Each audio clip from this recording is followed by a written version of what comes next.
हां, कसे आहात? मस्त ना? मी पण मस्त. तर आम्ही निघालेलो आहे 31 डिसेंबर निमित्त गुजरात येथील सालंगपूरमध्ये. तर खूपच थंडी आहे, त्यामुळे सर्वांनी स्वेटर घातले आणि आता आम्ही निघालेलो आहे. तर इथे ना यांनी ओला बुक केली होती, त्यामुळे त्याची वाट पाहत बसलो. शेजारीचे काका होते, मग त्यांच्याशी गप्पा मारल्या. तोवरच मग ओला आली, मग आम्ही ऑटोमध्ये बसून निघालो.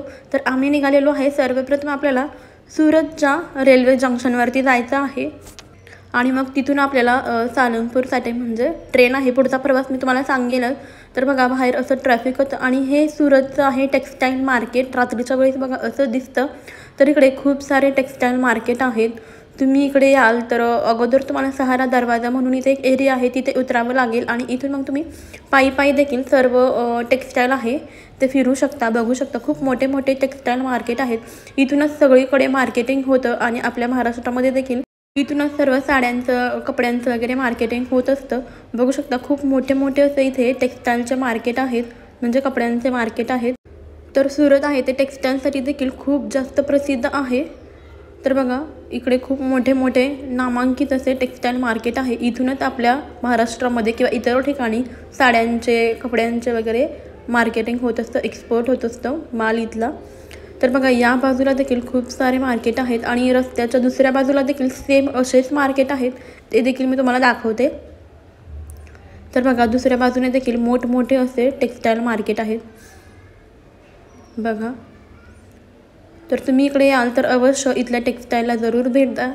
खूप होलसेल रेटमध्ये तुम्हाला इथे कपडे मिळून जातील. तर इथे आहे हे कपूर मार्केट, हे देखील खूप फेमस आहे आणि इथे देखील खूप होलसेल दरामध्ये कपडे मिळतात. तर बघा सर्व टेक्स्टाईल मार्केट आपले दाखवून झालेले आहेत. तर यानंतर मी निघालेले आहे सुरत स्टेशनवरती. हा जो रोड आहे त्याला रिंग रोड म्हटलं जातं. खूप मोठे मोठे असे ब्रिजेस आहेत आणि एकदम रिंग आकाराचे असल्यामुळे याला रिंग रोड असं म्हटलं जातं. तर आपण पोहोचतोय रेल्वे जंक्शनजवळ. तर हा आहे रेल्वे स्टेशनच्या बाहेरचा परिसर, बघू शकता. खूप जास्त गर्दी आहे, तुम्ही केव्हाही या, इथे गर्दीच असते. हे आहे सुरतचं रेल्वे स्टेशन बघा. खूप मोठं रेल्वे स्टेशन आहे. इथे सदैव गर्दीच असते, तुम्ही केव्हाही या, गर्दीत असते.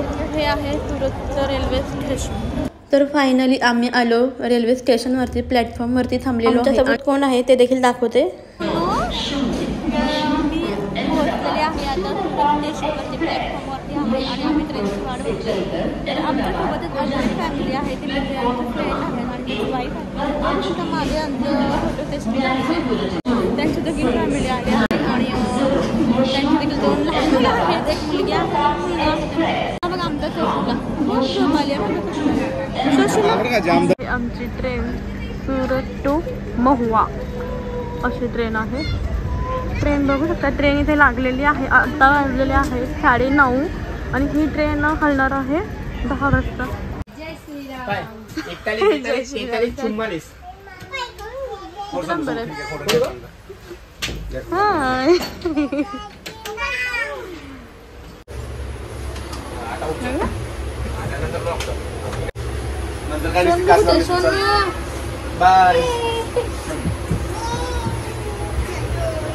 हा आहे आमचा ट्रेनचा डब्बा जो की आम्ही ऑलरेडी 3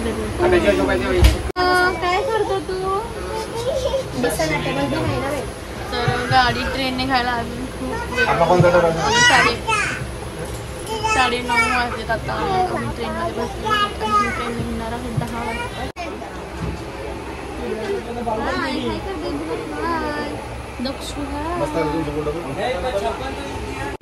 गरम व्हायला लागले.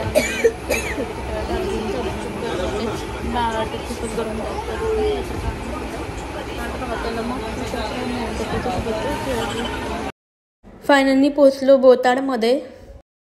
हे आहे बोताड जंक्शन आणि हा बोताड जंक्शनचा परिसर.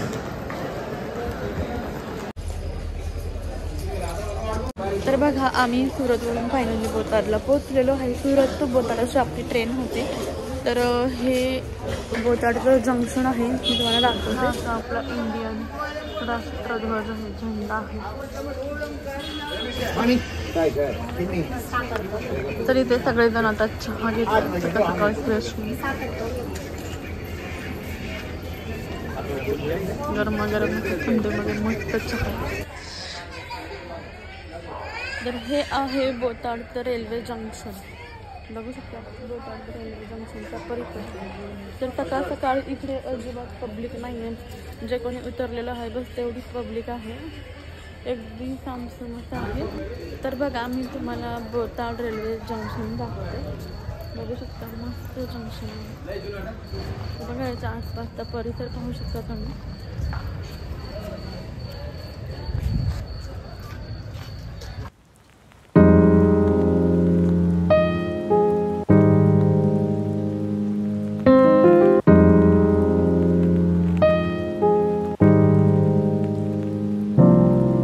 बोटाड जंक्शन। त्यानंतर आम्ही ऑटोमध्ये बसून निघालो बोटाडवरून सालंगपूरला जाण्यासाठी। तर रात्रीची वेळ होती आणि अगदी 15 ते 20 मिनिटांमध्ये तुम्ही बोटाडवरून सालंगपूरला पोहोचू शकता। तर फायनली आम्ही पोहोचलो सालंगपूरमध्ये। हे आहे सालंगपूर मंदिर, बघूया रूम वगैरे भरतात फ्रेश दर्शन घ्यायला येऊ तेव्हा मी तुम्हाला डिटेलमध्ये सर्व मंदिर दाखवते। Hello, good morning. तर आमचं सर्व आवरून झालेलं आहे आणि रूममध्ये आम्ही सर्व बॅग्स वगैरे ठेवलेले आहेत आणि आता आम्ही झालेलो आहे दर्शनासाठी। तर इथे जिथे हे जे मंदिर आहे ना, इथे नाश्त्याची देखील सोय आहे, दुपारच्या जेवणाची देखील सोय आहे। तर नाश्त्याचा टाईम आहे 7 ते 9। तर आता आम्ही सर्व आवरून निघालो तिकडे, अगोदर नाश्ता करेन आणि त्यानंतर दर्शनाला जाऊ। तर पहा हे आहे मंदिर, याचा मी तुम्हाला फुल ब्लॉग दाखवेल, म्हणजे हे संपूर्ण मंदिर मी तुम्हाला दाखवेल की कसं आहे। आतमध्ये व्हिडिओग्राफी अलाउड आहे तर ते पाहावं लागेल, अलाउड असेल तर नक्कीच मी सगळं व्हिडिओग्राफी करून तुम्हाला दाखवेन। तर बघा इथे मंदिराच्या बाहेर पूजेचं सामान भेटतं, आपण इथे सामान घेऊया आणि आतमध्ये जाऊया।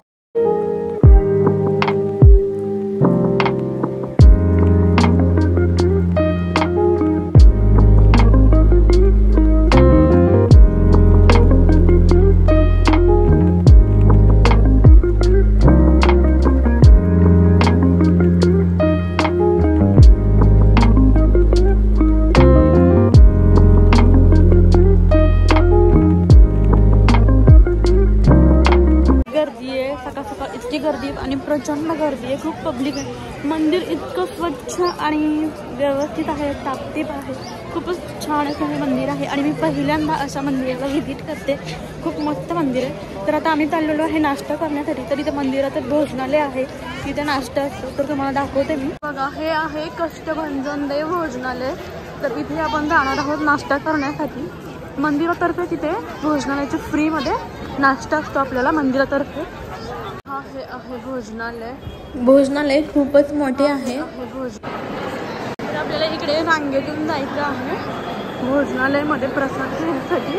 हे भोजनालय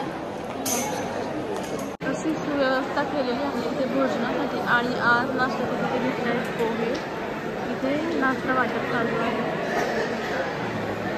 मस्त असं सुंदर भोजनालय आहे, स्वच्छ सुंदर असं भोजनालय। तर बघा नाश्त्यासाठी आहे पोहे, मस्त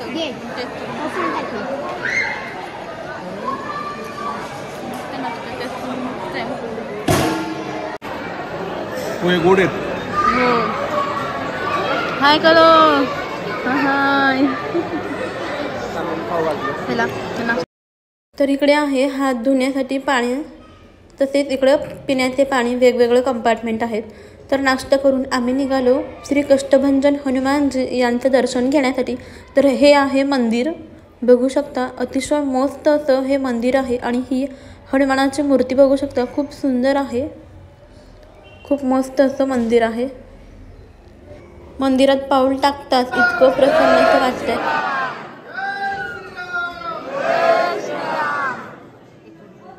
तर आता आपण जे दर्शन केलं होतं ते होतं कष्टभंजन देव यांचं मंदिर, अतिशय सुंदर आणि अप्रतिम असं मंदिर आहे। त्यानंतर आम्ही नाश्ता करण्यासाठी गेलो, हलका फुलका नाश्ता करायचा होता, त्यामुळे हे आहेत बटाटा भाजी, सोबतच फाफडा घेतला होता आणि त्यानंतर दुसरं ऑर्डर केलं म्हणजे मेथी गोटा म्हटलं जातं त्याला। तर हे आहे ते, ही आहे ती फायनली सर्वात मोठी हनुमानाची मूर्ती, जय बजरंग। खूप मोठी अशी ही मूर्ती आहे हनुमानाची, बघून अगदी प्रसन्न वाटते।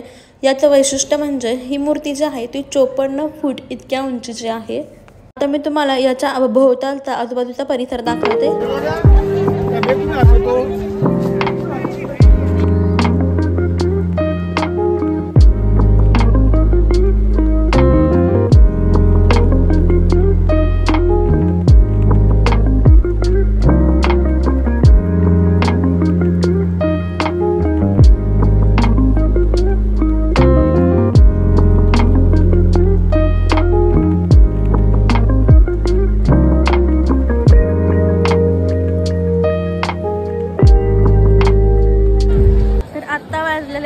11:30 आणि आता आपण सकाळच्या भोजनालयामध्ये गेलो होतो इकडे, तर तिकडे चाललेलो आहे. आता महाप्रसादाची वेळ झालेली आहे की इकडे महाप्रसाद मिळतो, म्हणजे दुपारचं भोजन असतं. चला तर आपण जाऊया.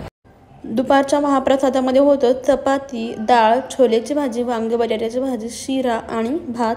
तर हे जेवण आहे ते आपल्याला जितकं लागेल तितकंच घ्यायचं असतं, असा इथला रूल आहे. अजिबातच जेवण वेस्ट नाही करायचं, हा इथला रूल आहे. त्यामुळे शक्य तेवढंच जेवण घ्यायचं. आता वाजलेले आहेत इव्हिनिंगच्या म्हणजे संध्याकाळच्या 5 वाजलेले आहेत आणि अजून एक मंदिर आहे, म्हणजे मंदिरामध्येच एक मंदिर आहे आणि इथे आम्ही आले दर्शनासाठी. तुम्हाला दाखवते मंदिर. तर बघू शकता मंदिराचे एंट्रन्स.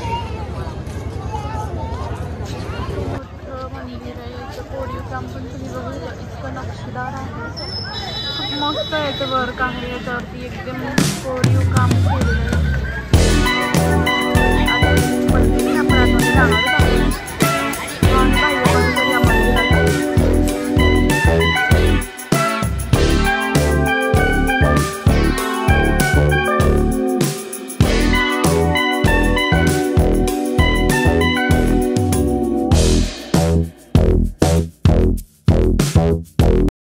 तर इथे श्री स्वामीनारायण यांचं देखील मंदिर आहे. हे आहे स्वामीनारायणचं मंदिर. इतकं मस्त स्ट्रक्चर आहे, बघू शकता वरून. खूप सुंदर असं नक्षीकाम आहे. खूप सुंदर आहे इथला परिसर आणि इकडे खूप मस्त गार्डन आहे, बघू शकता. इव्हिनिंगच्या टाइमला सनसेटला एकदम मस्त अप्रतिम असं दिसतं दृश्य.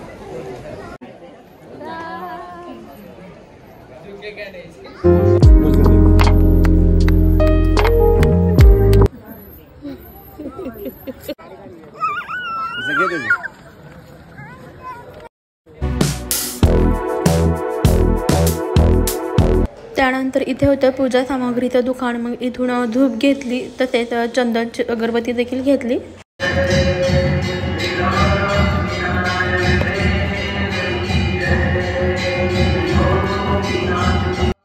संध्याकाळची आरती चालू आहे आणि खूपच प्रसन्न असं वातावरण आहे. अगदी भक्तिमय असं वातावरण आहे. खूप सुंदर वाटतंय. आरती ऐकायला देखील खूप छान वाटतंय. आता वाजलेले आहेत संध्याकाळचे 6:30 आणि आरती झालेली आहे आणि यानंतर सगळे लोक आहेत ते जेवण करण्यासाठी गेलेले आहेत. संध्याकाळचं जेवण आहे, तर आम्ही पण थोड्या वेळाने जेवण करण्यासाठी जाणार आहोत.